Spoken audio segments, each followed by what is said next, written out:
新汤口玩懂你เร็วสังหัวตั้งเรียบมันเลยขำมากเลยน้ำกัดหน่อยครับผมขำเลยมันอย่างใหญ่แค่เนาะก็กินเปียแทงเตาให้ก็กินเช่นกับมือครับ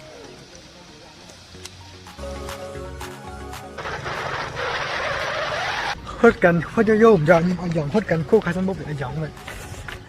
เย็นชิดเงี้ยผีหลอกกันเขาเยอะน่ะ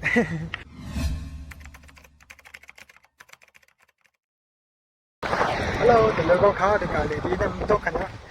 ตกจังละครับมันเดเป็นน้ำห้องก็มันเดตกมาทั้งกันนะเลยว่าน้ำตกกลับแล้วก็เข้าดีก่อนเลยกันเนาะอยู่ในเฮือนนี่ก็ขันครับกูปีได้เลยนะจะไม่ออกอีกย้ำไต้เก่าให้มันตัวเดียวได้ไต้เก่าก่อนนี้ก็เร็วก็ค่ะเข้ากลับเหมือนกันเนาะ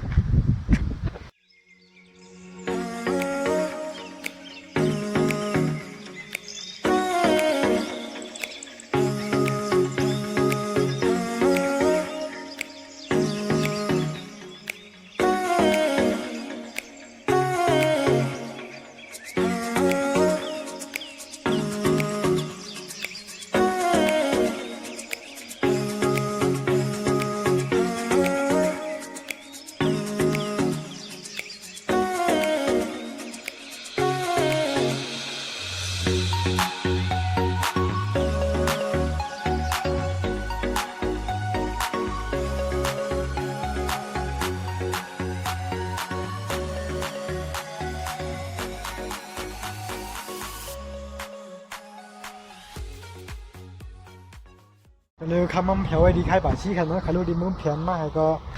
ค้านกัดดียันต้องจัดกันเนาะขอสังเกตค่าเรียนนะครับมาเวกันเนาะนี่ก็จะเป็นเด้งใหม่ครับเนาะดูตีตั้งบกทรงนี้17ครับเนาะเดี๋ยวก็เป็นเด้งลงฮะกำพวกค้ามาขึ้นใครมาเวรีได้ครับเนาะมึงไตไปออกเขาเนาะเป็นกำใครมาดีขึ้นกันนะพวกค้ามาเดี๋ยวใครกับใครกัดดียันต้องจัดกันเนาะ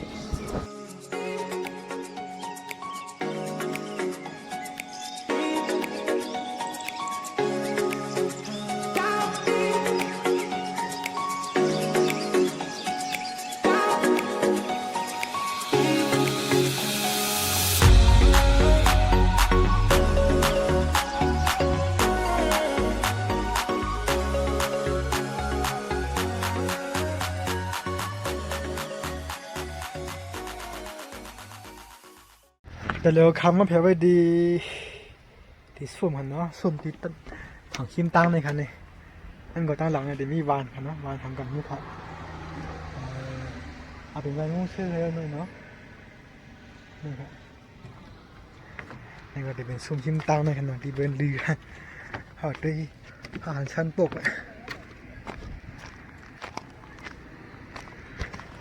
วานสายนี่ก็จะเป็นวันชินทางเขาหวานตรงนี้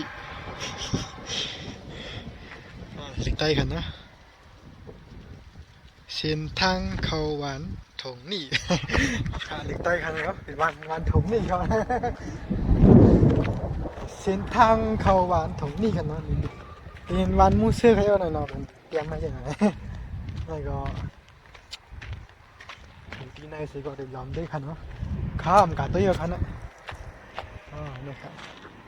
เรียนวัน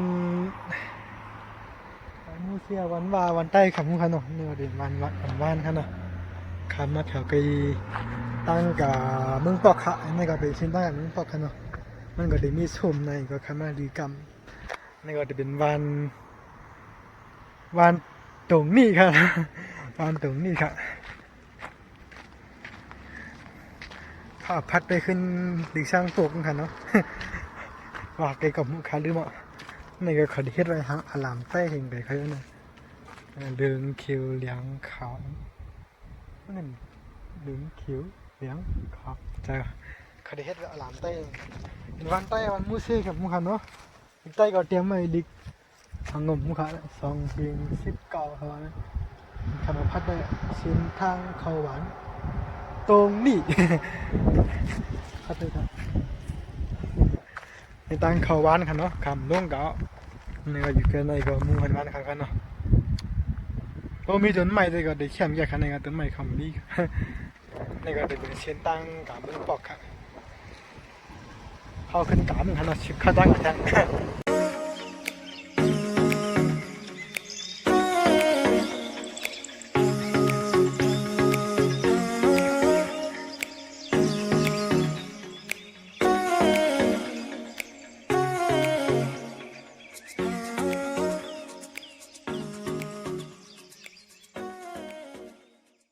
โอเคขากาพี่ตั้งสมมติเดี๋ยวเพียเมืองปอก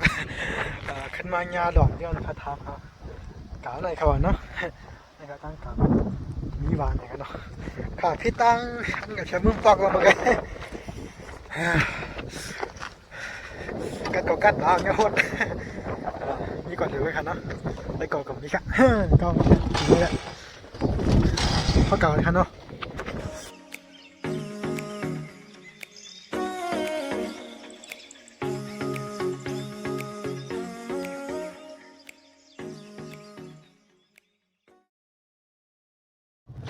เร็วสังฮ่าตั้งกากับผู้ใจพี่น้องเขาทั้งหัวตั้งเดียบเป็นเนื้อขำมากนะเราไก่ก็ไก่ว่าไก่ขำย้ำเธอบอกอะมาก็มากลางตั้งมันสามแปลงเนื้อป่นตั้งไก่เอาขึ้นเอาขึ้นป่นกับตั้งหลังเห็นก็ทำมีวันนะครับทำหล่อนนะที่นั่นก็ขอมาในก็เดี๋ยวมาหันสั้นปกนะเนาะสังขารมาเผื่อจ้ำตั้งในคำขึ้นกาเนี่ยเผื่อขึ้นตั้งเลยค่ะเด็กกากันเนาะคือจะมันตึกไก่ลำหัวนะเผื่อก็เมื่อไรมาเผื่อขึ้นตั้งก็เข้ากากันเนาะเก็บมือได้มือขาน้ำยำเผื่อบอกเข้ากำมันครับน่าได้ลำพิษแล้วครับขุนมุกก็พุกเข้ากำกันเนาะตั้งก็หยาบทนกันเนาะเขาสิบกำกันครับข้าอันโป้เลยเขาสังเกตขึ้นบ้านจังโป้ค่ะตั้งหยาบอ่ะนี่ค่ะนี่ตั้งกลางค่ะเนาะในการได้กี่ร้อยได้ครับหลอนเขาว่านะมันมีหนึ่งหน่ายครับเลยครับมาในมีหน่ายคาดแบบเชียวนะไม่เอาเป็นค่อยเป็นรอยเส้นกันเลยขุนมุกก็ปีได้อ๋อนี่ครับในหุยนะครับนำได้หันลงมาไปในครับเนาะมันก็เด่นเพราะว่าได้เพียวครับมันได้ในก็ได้มีนำเนาะนำไหลลงมาครับนะครับเป็นคุยเป็นร้อยยังไงครับเนาะถ้ากับอย่างมาเพียวเพราะครับปกตั้งสุดขมาหน่อยเนาะมากังตั้งไงแล้วก็ตั้งขึ้นรอยหยาบให้ก็ลูกดีเมื่อเพียนมากก็ได้มีมอสีหนาครับขมา50 กาตั้งครับเนาะขาอันโป้ไอ้จำตั้งไอ้กับจังโป้ครับขายิบพงให้นะแบบขาพงโป้ไว้ครับนี่เดี๋ยวอันโป้ก็ตั้งหยาบนะมันจังโป้จำตั้งกันนะโอ้เพียวเขาขึ้นเด่นดีครับเมื่อกี้คำมาในไม่ครับเนาะคำว่าเพียวนะก็ทำไปแล้วอาบน้ำสมุกัดนะครับเนี่ยอันมีน้ำจิ้มน้ำลอยให้ไหนครับต้นไม้ก็มีครับนะข้าตั้งคำมาแต่ก็มีสีไหนครับเนาะสั่งนั้นก็เต็มมิ่งอยู่ครับก็ขกังตั้งก็คำมาพิตั้งนี่ก็ขึ้นใบมากขึ้นแข็งเลยมันไก่เป็นกันเนาะนั่นถึงแบบนี้นะคำมากันเลยก็นำกับโบกขึ้นนะครับกหันมันต่างไม่วิเชษว่าไม่เพชรปกก็ได้หันเข้มใหญ่ขนาดแต่เลิศเป็นข้าวหืออะไรใจข้าวหือเป็นข้าวเฮียงอะไรเฮียงเอาค่ะเนาะนำเด่นบุกนำเด่นโบใหญ่เอาค่ะเอาเดี๋ยวอีนำกันนะอีนำกัน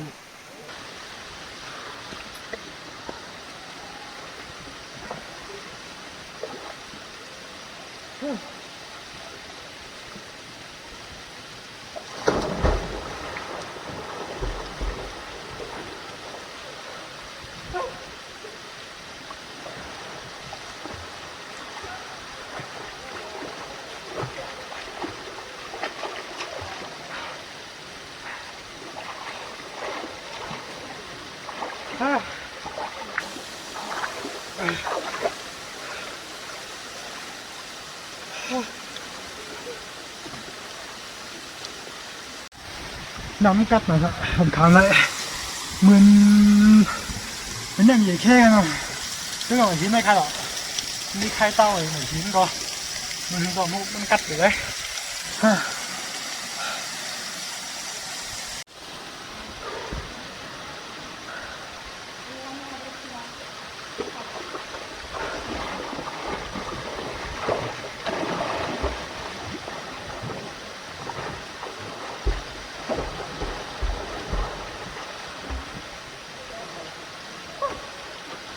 โทษนี่ว่า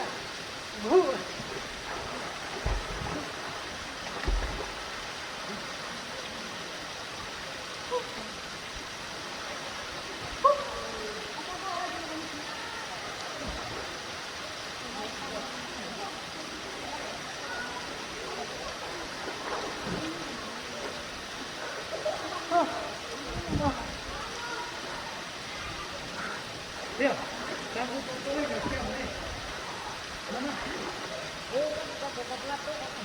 เด็ดเลยโอ้ยมันไม่ใหญ่แค่มันขาดไม่พอ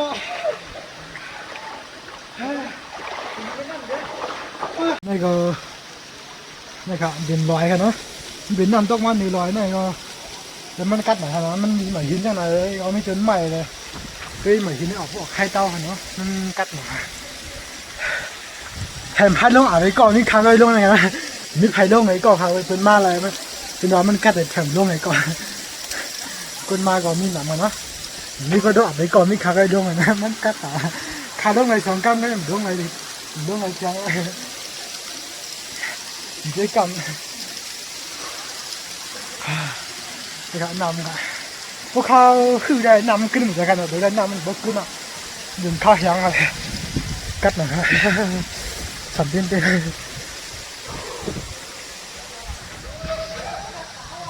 น้ำกัดหน่อยครับเนาะไผ่กับพัดลงอาบน้ำมันกัดนะมีข้าวก็ต้องอาบมือไกแต่เดี๋ยวก็จะมีก้น2 ก่อนต้องอาบมันกัดหนาพ่นตีขนาดเหมือนน้ำยีเค้กครับเดินได้กี่ร้อยให้นะร้อยเอาสูง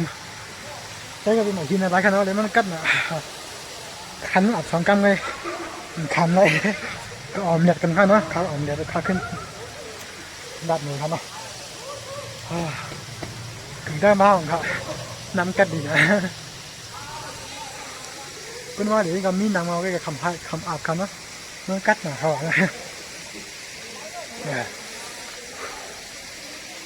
มันอยู่ก็มี3 โมงแล้วเนาะ3 โมงแล้วอยากก็กินเดชิลครับเนาะมาก็มาเลียดก็วัวเราก็อันดูกัดดูครับนะก็กินเปียแทงเตาให้ก็กินเชี่ยกับมือครับทับปู